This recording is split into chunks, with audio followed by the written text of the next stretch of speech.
voltando aqui à nossa aula de escatologia, então a gente viu que existe a noção pré-milenista e eu quero falar um pouquinho sobre o pós-milenismo.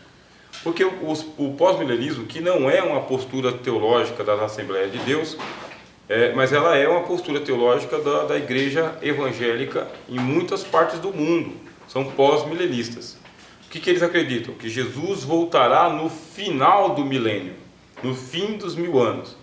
Aí você que é um pré-milenista fala, mas como que isso pode ser? Como que eles interpretam? Eles dizem que o milênio, ele é literal, são 1000 anos mesmo, só que não é 1000 anos com Jesus vindo no começo, e sim com o derramamento do Espírito acontecendo em determinado momento, antes da volta de Jesus, o Espírito Santo ele vai começar um ministério de conversão no mundo inteiro, vai se cumprir Joel. Eu derramarei do meu Espírito sobre toda a carne. Se é toda a carne mesmo. E todas as pessoas do mundo vão começar a terem revelações sobre Jesus Cristo, sobre o Evangelho, sobre a igreja e vão se arrepender dos seus pecados. O Espírito Santo descendo. É o início do milênio. Neste momento, as pessoas estarão para o Senhor, irmãos. As pessoas elas vão começar a buscar a Cristo, começar a ler a Bíblia. Vocês podem imaginar que alegria seria, né? Se fosse dessa maneira. As pessoas começariam a ler a Bíblia e se cumprindo o texto de Jeremias, porque Jeremias profetizou que Deus agiria dessa maneira, não como ele agiu no passado, quando as pessoas tinham a lei escrita nas pedras, mas Deus mesmo, ele iria escrever a lei dele, ele, no coração. E não seria necessário que ninguém evangelizasse o outro para dizendo, conhece ao Senhor. Por quê? O conhecimento de Deus desceria sobre todas as pessoas, desde o menor ao maior. É uma iluminação, é uma revelação. É o próprio Deus evangelizando o mundo. O Espírito Santo descende e as pessoas tendo sede de salvação. Porque está escrito que Deus enviaria fome e sede. Não fome de pão e nem sede de água, mas sim de ouvir a palavra de Deus. E as pessoas começariam a ter essa fome, essa sede e buscar a Deus. E Deus está onde? Nas Escrituras. Tanto é que os protestantes acreditavam no pós-milenismo, que eles foram os primeiros a patrocinarem a indústria da Bíblia, vamos chamar assim, tá bem? Quer dizer, eles é que fundaram centenas e centenas de sociedades bíblicas, traduziram as Bíblias para tudo quanto é idioma que tem no mundo, porque eles acreditam que se as pessoas tiverem um contato com a palavra de Deus, quer dizer, se elas tiverem contato com a Bíblia, é o suficiente para que elas sejam salvas. E vão ler a Bíblia, vão sentir sede e fome, e o Espírito Santo vai descer e as pessoas com a Bíblia na mão vão aceitar a Jesus, ou vão confessar a Jesus e vão começar a evangelizar o mundo. É obra do Espírito Santo e da Bíblia. Porque existe uma acusação. E qual que é a acusação? É que a Igreja de Deus está na Terra há 2000 anos e ela não conseguiu fazer a evangelização. Por quê? Jesus só volta quando o Evangelho do Reino tiver sido pregado em testemunho a todo mundo. Bom, os pré-milenistas eles não acreditam que o Evangelho vai ser pregado. Não acreditam. Quando você vai para o percentual é desfavorável a nós. Em 2000 anos, nós não conseguimos evangelizar nem 50% do mundo, que só cresce e os crentes que têm estão abandonando a fé para abraçar um outro evangelho. Por isso que os pré-milenistas eles são mais pessimistas nesse negócio de interpretar a evangelização do mundo. Os pós-milenistas eles não são pessimistas assim. São otimistas e investem em sociedades missionárias, sociedades bíblicas e igrejas também. Eles não se preocupam muito com a evangelização igual a gente se preocupa. Por quê? Porque eles são predestinistas. A grande maioria dos pós-milenistas, filhos da reforma protestante, como os presbiterianos, os luteranos, a grande maioria são predestinistas. E eles acreditam que Deus salvará as pessoas, independente se elas forem ou não evangelizadas. Deus as alcançará. Como? Pelo Espírito Santo e pela Bíblia. Deus vai providenciar o meio da pessoa entrar em contato com a verdade. Eles descansam nisso. O que a igreja tem que fazer então? A igreja tem que construir os seus templos, manter o culto, manter os trabalhos sociais, o trabalho de ensino, o trabalho de pregação. As pessoas que vão ser salvas, Deus trará para as igrejas, e as igrejas devem investir em quê? Em Bíblia, oração, manter as portas abertas. Seria mais ou menos isso. O Espírito Santo descendo, quero que vocês tentem enxergar pela ótica deles, tá bem? Como se você fosse um deles. Você está fazendo o que Deus está mandando. Você está com a igreja de portas abertas. O ministério do ensino está funcionando. O ministério está ordenado. Tem pastor, tem presbítero, tem evangelista. As crianças estão sendo educadas nas escolas. As sociedades estão publicando Bíblias. O Espírito Santo está descendo. Qual que é a lógica? Que o mundo vai ser evangelizado. Quando for para Deus começar o milênio, o Espírito Santo vai descer. Ele vai descer e ele vai mostrar Jesus Cristo para as pessoas. E o mundo vai começar a se converter a Deus, a abandonar o pecado, a abandonar a impiedade, a abandonar o erro e a vencer. O Evangelho será pregado em todo mundo, a todo mundo. E as pessoas vão crer no Senhor Jesus. E isso vai demorar um período de 1000 anos. Quem for nascendo vai sendo batizado e evangelizado. Quem for nascendo vai fazer parte da igreja. Quer dizer, é uma equação muito boa. Sobre a renovação da terra, a maldição que vai ser retirada, a lógica é a seguinte: se eu prego o evangelho e as pessoas se convertem, o mundo fica melhor. As pessoas vão tratar melhor os seus pais, mães, esposo, esposas, amigos, parentes. Uma pessoa convertida ao reino de Deus, ela traz o reino de Deus para o mundo. E o mundo vai se tornar o reino de Deus. As pessoas devem se converter. A sociedade vai ficar melhor. Quer dizer, a riqueza vai ser distribuída de uma maneira mais justa.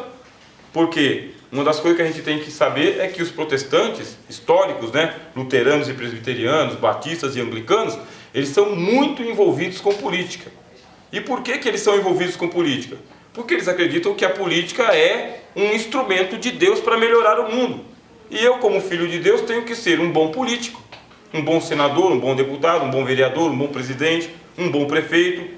Que eu não posso deixar a cadeira vaga, eu tenho que assumir a cadeira que Deus me deu, na vida, no mundo. E por isso também os protestantes, eles valorizam muito a questão do enriquecimento pelo trabalho. Essa teologia da prosperidade que tem hoje aí, veiculada pelas igrejas neopentecostais, ela já existia na igreja histórica, luterana, nas igrejas protestantes, a luterana e as calvinistas, as presbiterianas, batistas e anglicanas. Essa teologia da prosperidade já existia. Por quê? O João Calvino mesmo, ele foi responsável por organizar a vida da Suíça, que é hoje o chamado paraíso fiscal. Por quê? Ele entendia assim: você é filho de Deus, você está convertido, Deus é o dono do mundo, você está fazendo o que tem que ser feito do jeito que tem que ser feito. Por que Deus não vai prosperar no teu caminho? E eles começaram a medir mais ou menos de uma maneira, da seguinte maneira: se ali está um crente que pertence à nossa igreja e a vida dele está toda desregulada, é porque ele está fazendo tudo errado, é porque ele não está usando os dons e talentos que Deus deu para ele. Ele está fazendo as coisas erradas, porque a norma da vida cristã é a prosperidade. Essa teologia da prosperidade que surgiu agora com os neopentecostais, a deficiência que ela tem, qual que é? É que ela fica fazendo aposta com Deus. Quer dizer, são campanhas que são feitas, simpatias, aquele negócio todo. Quer dizer, uma sociedade com Deus. Esse que é o defeito dessa teologia da prosperidade, porque ela começa a ser fruto do quê? De uma aposta mística, religiosa. Um negócio. E lógico, a gente está todo aí endividado porque não tem um sócio tão bom quanto Deus, É só fazer um voto de 50 que você recebe 5.000. Quer dizer que... Só que essa teologia da prosperidade já estava lá na Reforma Protestante, de tal maneira que você vai ver os países protestantes, isso aí é estatística histórica, tá? Você pode ir nos livros de história e de sociologia que você vai ter esse dado. Qual que é o dado? Todos os países que foram colonizados pelos protestantes, todos prosperaram. Saíram de uma situação de miséria, de pobreza extrema, investiram em tecnologia, investiram em máquinas, investiram em trabalho e o povo prosperou. Aprendeu a utilizar as riquezas melhor, aprendeu a utilizar o dinheiro melhor, aprendeu a utilizar as coisas com mais sabedoria, mais inteligência, e esses países prosperaram. Se você pega a Inglaterra do século XV, que estava sendo dominada pela igreja romana, e depois você vai para a Inglaterra do século XIX, século XX, que agora está sendo dominada pela igreja anglicana, uma igreja reformada, você vai ver que o padrão de vida do inglês mudou. E todos os países da Europa experimentaram isso, a não ser aqueles países que o catolicismo continuou predominando. Você vê a diferença entre os Estados Unidos, que foi colonizado pelos anglicanos, e o Brasil, que foi colonizado pelos católicos. Aqui se estabeleceu uma cultura de pobreza e de miséria, enquanto que lá nos Estados Unidos uma cultura de prosperidade e riqueza. Por quê? Porque os protestantes históricos entendem que a riqueza é um dom de Deus, e que se alguém tem que ser próspero, rico, por que não eu? E por que eu tenho que trabalhar para o outro, sendo que é um dom de Deus? O que eu preciso? Usar minha inteligência, manter comunhão com Deus, andar certo, porque eles vão dizer que a miséria também é sinal de falta de comunhão com Deus, de pecado mesmo. Eles dizem isso claramente, tá? A pessoa anda tão desregulada, tão envolvida com as trapaças, né? Com a desonestidade, que Deus não vai prosperar mesmo.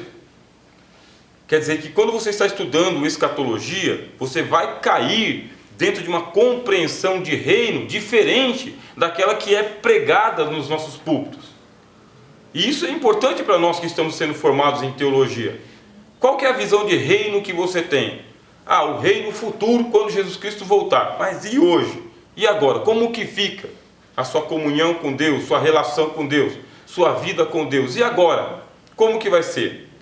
Muitos de nós estamos resgatando esses ensinamentos, de que você como cristão tem que ser participante da economia do mundo, da tua família, da tua casa, da tua formação. Quanto tempo os crentes pentecostais passaram aí sem formação nenhuma? Porque o importante é ter glória a Deus, aleluia, e falar língua estranha. E por causa disso a gente é obrigado a ouvir sermão que não tem nem pé nem cabeça, irmão. Do pessoal que não tem formação nenhuma, não tem cultura, não tem nem cultura bíblica, nem teológica, nem filosófica, nem científica. E é cada sermão repetitivo que cansa a orelha e o coração. Você não suporta mais. Mas está na Bíblia. Por favor, a Bíblia tem 66 livros, demorou 1.600 anos para ser escrito. É um livro que tem ciência para você, que você não esgota nunca. Só que é pregador de um sermão só a vida inteira, repetitivo, chato e enfadonho, porque não conhece nada e não quer conhecer. Quanto tempo a gente passou com essa cultura rudimentar, tá bem? Chamada de ignorantismo. Esse é o nome da cultura, ignorantismo. Você valoriza o ignorante. Até as músicas dizem, né? Não tem teologia, não tem diploma na parede, mas é cheio do Espírito Santo.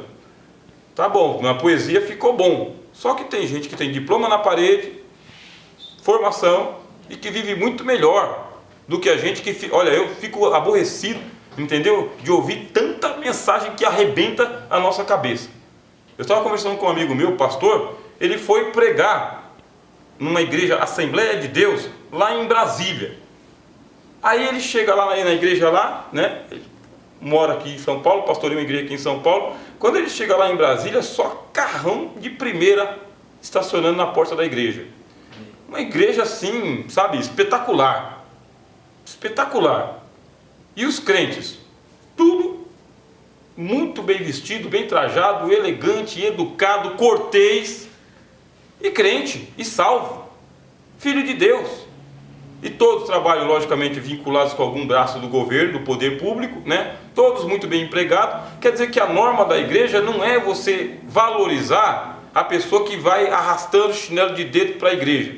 E não é que essa pessoa não vale nada. É que a igreja não pode valorizar a pobreza como sinal de espiritualidade. Está errado. Está errado. Você quer eu ficar louco da vida? Eu, Rogério, fico louco da vida em ver crente apanhando que nem um condenado e dando glória a Deus. Não dá, irmão. Você vem para a igreja para ouvir a palavra de Deus, para você vencer sua dificuldade, aprender sobre Cristo. E o cara malha você como se você fosse trigo no lagar, e você ainda, glória a Deus, fala mais Jesus. Dá vontade de sair e falar, fala com ele aí, comigo, não é comigo. Porque tem muita mensagem de Deus, irmãos, que vai colocar você no trilho, para dizer o seguinte: filhão, é aqui o caminho, entendeu? Que caminho? É o caminho da vida com Deus, é o caminho da sua vida em paz. Trabalha, prospera, investe, supera as suas dificuldades, levanta a tua cabeça, sai dessa mentalidade de poço que você está aí. Ah, mas Jeremias ficou no poço. Mas não ficou no poço. Foi jogado no poço, mas não ficou no poço. E nem todo mundo aqui é Jeremias. Quer dizer que o evangelho que foi pregado pelos pós-milenistas é um evangelho que ele é otimista, sim. Ele está dizendo o seguinte: o mundo não pode ficar isso aí do jeito que está. Está ruim. Está muito ruim, a política está ruim, a saúde está ruim, a economia está ruim, as pessoas estão ruins, a educação está ruim. Como que nós vamos melhorar nisso aqui? Pelo menos nós vamos ser o gueto de Cristo. Aqui, membro que for membro da nossa igreja vai aprender um evangelho que te coloca de pé para você levantar e trabalhar. E trabalha bem, e trabalha bonito. É por isso que Lutero falava o seguinte: o Lutero falava claramente, entendeu? O homem no campo está adorando a Deus tanto quanto o padre na sacristia. E se ele passar o mês inteiro sem aparecer na igreja? Glória a Deus, porque está cuidando da família dele, prosperando, porque eu sei que a igreja está nele. Nele. Esse evangelho é um evangelho que coloca você numa consciência limpa diante de Deus. Limpa. Por isso que Lutero pregava o sacerdócio universal. O que o pós-milenismo ensina então?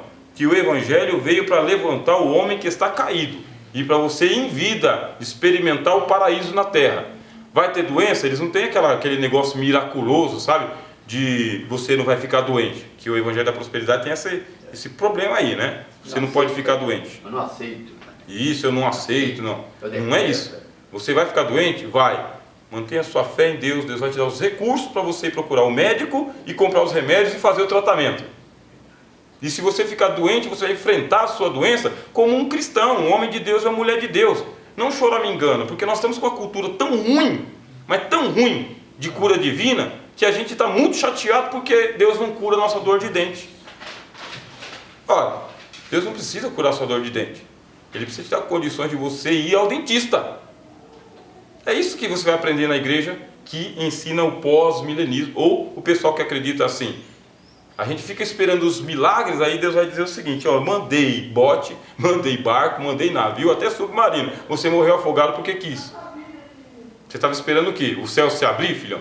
Isso aí é pós-milenismo. Isso é um evangelho que acredita que o milênio só depende do quê? Que você receba o Espírito Santo, compreenda a mensagem da Bíblia e viva o reino de Deus enquanto você está aqui, esperando a volta de Jesus.